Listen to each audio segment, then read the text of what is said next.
Bom, vamos chamar eles então, nosso trio de ferro, como dizem aqui na nossa hashtag LiveCNN Brasil, Alexandre Borges, Basília Rodrigues e também Gustavo Uribe. Basília, vou começar com você então, abstenção de jovens, né, em que o ex-presidente Lula se refere. Ele tem utilizado muito de artistas para conseguir que esses eleitores vão às urnas no próximo domingo. É uma estratégia que pode dar certo? O que mais precisa para atrair esses eleitores, para que as pessoas, até porque a abstenção pega mais no eleitorado do ex-presidente do que do próprio presidente Bolsonaro? Eles tentam responder essa pergunta também, Marcela e Cine, a estratégia dos anos 90, a estratégia agora dos anos 2000, a gente não sabe muito bem se o mais certo ou óbvio é procurar os artistas, as figuras carismáticas, né, que tenham afinidade com esses jovens, ou espalhar toda e qualquer informação pelas redes sociais, porque subtende-se que os jovens estão no mundo digital. Quando o assunto é abstenção, no primeiro turno, isso correspondeu a mais de 30 milhões de eleitores. E aí, nesse quantitativo, tem de tudo. Tem homem, mulher, jovem, eleitorado mais adulto também, que evitou, que não foi votar porque tinha problemas pessoais, porque não tinha candidato ainda, enfim, por muitas outras razões, né? Gente também que não estava no seu domicílio eleitoral e por isso não votou. Tem também esta questão. Agora, para o segundo turno, a abstenção é um problema de ambas candidaturas. No caso de Lula, por conta do quanto eleitores mais pobres e que são mais associados, né, à base eleitoral do ex-presidente Luiz Inácio Lula da Silva, poderão deixar de votar no segundo turno. Não é mais, né, eles dizem, não ficaremos de salto alto do tipo já ganhou. É para todo mundo sair de casa e ir votar.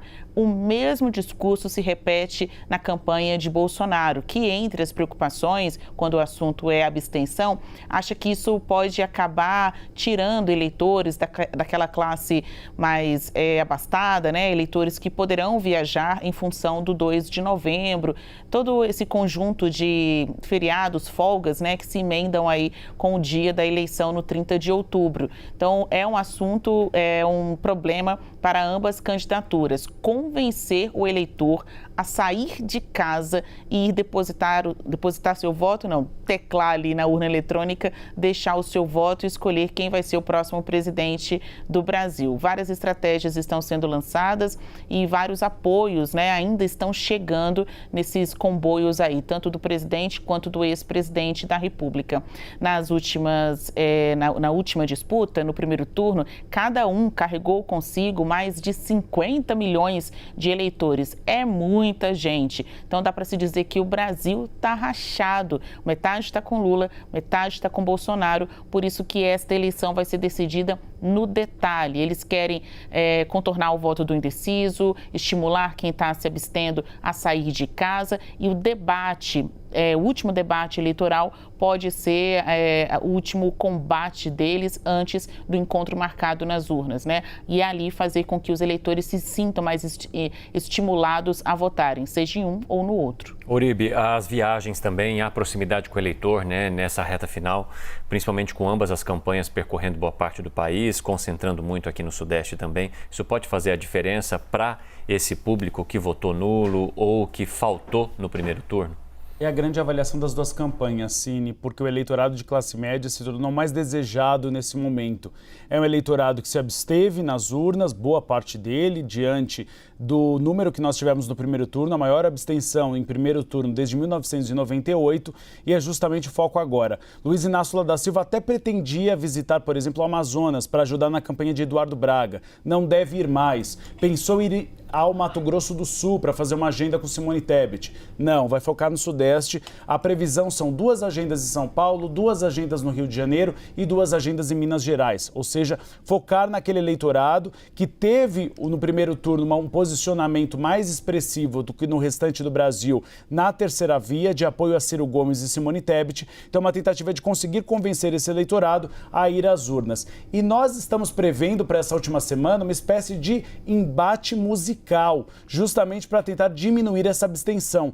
De um lado, a campanha de Luiz Inácio Lula da Silva gravou uma espécie de clipe com a presença de cantores como Luísa Sonza, Caetano Veloso e Sandra de Sá, para estimular o eleitorado a ir votar. Do lado de Jair Bolsonaro, se está estudando um clipe com os sertanejos como Leonardo, Zezé de Camargo e outros, Gustavo Lima, por exemplo, que estiveram no Palácio da Alvorada e que poderiam gravar este vídeo final. O que as duas campanhas querem? Uma onda positiva, uma onda de estímulo às urnas. Nós temos algumas pedras no meio do caminho. Primeiro, nem todos os estados liberaram passe livre para o eleitorado de baixa renda. Isso pode prejudicar a intenção de voto e os votos válidos de Luiz Inácio Lula da Silva. Por isso que a campanha petista pediu que aqueles governadores que liberaram o passe livre, que eles reafirmem isso nas redes sociais.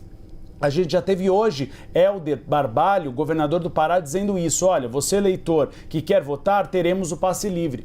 Do lado de Jair Bolsonaro, você tem um estímulo para que as pessoas não viajem por causa do feriado do Dia do Servidor. Muitas unidades da federação colocaram na sexta-feira esse ponto facultativo. Isso poderia prejudicar aquele eleitorado de mais alta renda que votaria em Jair Bolsonaro. Então, uma batalha que chega, inclusive, na seara musical, que deve ser colocada nos palanques eletrônicos dos dois candidatos. Inclusive, o último dia de campanha eleitoral na sexta-feira, as duas campanhas prevêem que sejam propagandas justamente focadas no estímulo a esse eleitorado a não faltar no dia D, na hora H, como diria Eduardo Pazuello. Agora, Mas Borges... por que essa angústia, né? Por que essa pressa também, como ele falaria, né?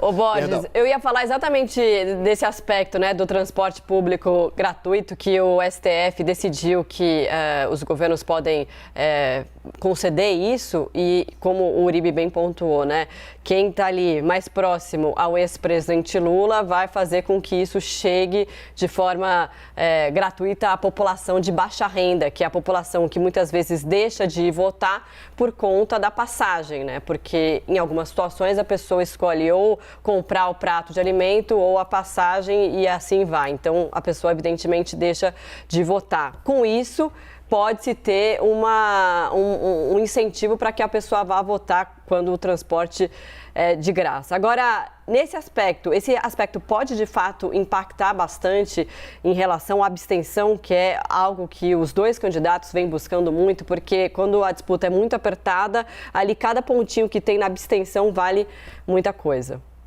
Marcelo, a gente tem que ver isso em perspectiva, porque você teve 32 milhões de eleitores que estavam habilitados para votar e não votaram, né? É muita gente. Se você pegar a diferença de Lula e Bolsonaro no primeiro turno, você teve 6 milhões de votos. Então, 32 milhões de eleitores que não votam poderiam virar a eleição. Mas a conta não é bem essa.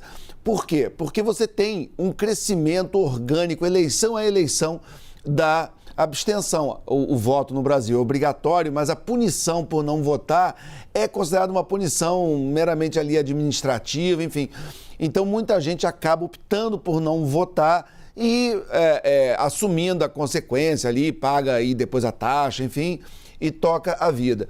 Além disso, alguns especialistas que fazem projeções sobre as abstenções dizem que mesmo que haja uma vantagem de Jair Bolsonaro sobre Lula num eventual crescimento de participação do eleitor, você teria ali algo como 1 milhão e meio de votos a mais, que é muita coisa, mas ainda não chega aos 6 milhões de votos de diferença que Bolsonaro precisa tirar. Os estados que são campeões de abstenção, Rio de Janeiro, Rondônia, Mato Grosso, são estados onde Jair Bolsonaro foi muito bem votado. Então, também não tem essa ligação direta, apesar de você ter muito mais na classe baixa gente que não vai votar, você teve também muita abstenção nesses estados onde Jair Bolsonaro tem liderança e vota muito bem. Porque você tem muito pobre votando em Lula, mas não são todos, né? O auxílio teve um impacto que demorou a chegar, mas já chegou. Você tem o voto evangélico, você tem muito evangélico de baixa renda que também vota em Bolsonaro. Então, o que eles têm que fazer é continuar fazendo continuar batalhando voto a voto. Cada voto da abstenção é bem-vinda, mas não chega a virar a eleição. A gente acabou de ver um trecho de Bolsonaro falando, batendo, por exemplo, naquela tecla de que o governo dele não tem corrupção, porque ele conseguiu matar no peito a CPI do MEC, a PGR engavetou as conclusões da CPI da Covid, a Polícia Federal teve todas aquelas mudanças de delegados, enfim, a gente viu tudo que foi feito para chegar a essa narrativa de que não tem corrupção, e aí ele fica repetindo, como ele tem meia dúzia de frases que ele repete. Isso é uma tática que funciona e funciona muito bem. Como o tempo é curto aqui, quem quiser entender como é esse tipo de tática, dá uma olhada num livro do Scott Adams que chama Ganhar de Lavada, que está tudo explicado lá.